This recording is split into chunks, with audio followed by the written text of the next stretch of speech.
something I've been thinking about today.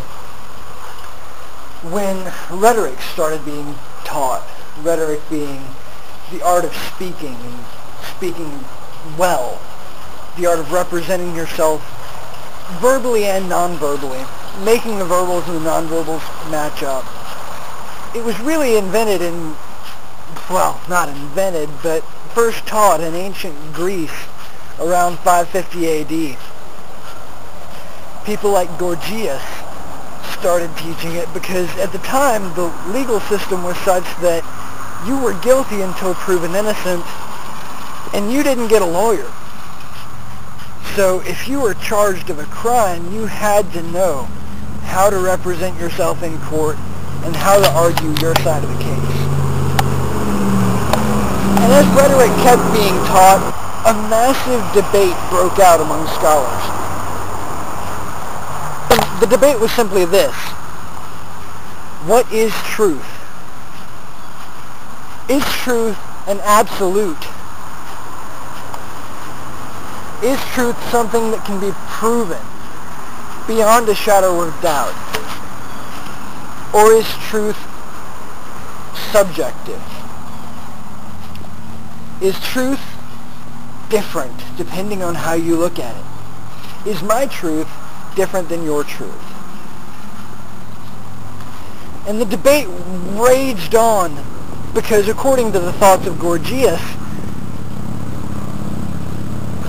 there could not be an absolute truth, because even if God himself, assuming a God exists, even if God himself came to you and said, this is the meaning of life, this is what I need you to know, and because I cannot, I need you to tell the world.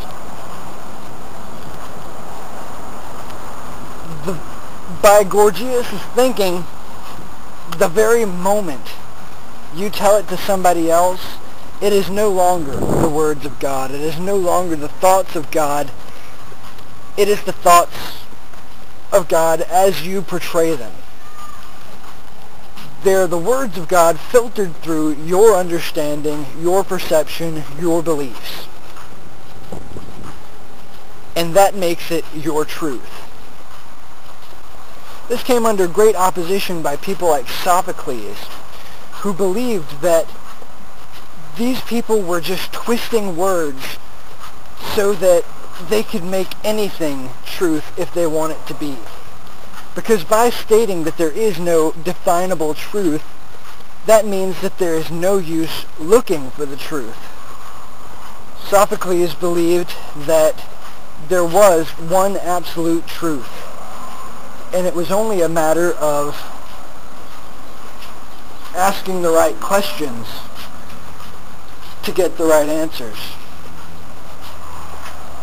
And he taught that line of thinking to one other person, and that person taught that line of thinking to Aristotle. Aristotle goes on my list of heroes, because Aristotle was the one that looked at him and said, these people are arguing with those people, and nobody's right. Because there is an absolute truth.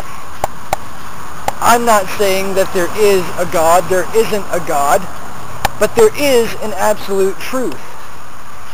But nobody will ever know what it is, because whatever you know and whatever you say is filtered through your perception, your beliefs, your understanding. There is an absolute truth, but as long as we live, we will never know, and as long as we're dead, we can never tell. So the only truth we can get at is our truth. This is really an eye-opening idea, because before, my entire perception of life is that there is no truth. I believe that every religion got part of it right. I also believe that every religion got huge, massive chunks of it wrong. Because that's what people do. People fuck up. I have never seen one religion that made me look at them and go, these are truly the people who have it figured out. Mind you, the Wiccans and the pagans are closer because they believe in keeping your beliefs to yourself, and I really like that. Keeping your beliefs to yourself, unless you're asked about them, or of course, in my case, you're watching this video. If you're still watching, I assume you're interested.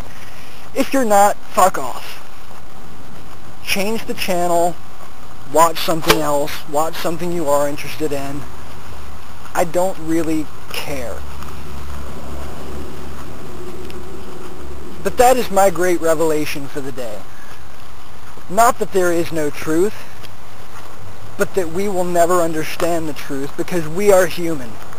And as such, we will never be able to comprehend the full truth.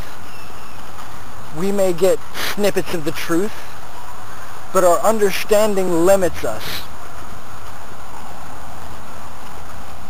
We'll never know what's beyond death.